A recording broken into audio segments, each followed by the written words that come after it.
To make a football field, first you need to get a variety of green blocks and make a massive rectangle with a pattern of those blocks to make a field. Then make a colored border for each team and make some goals.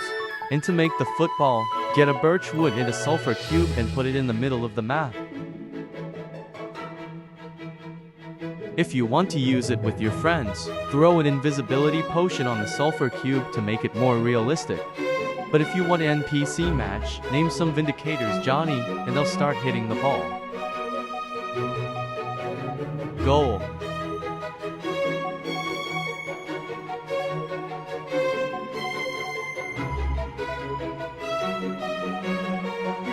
And bam, it's completed.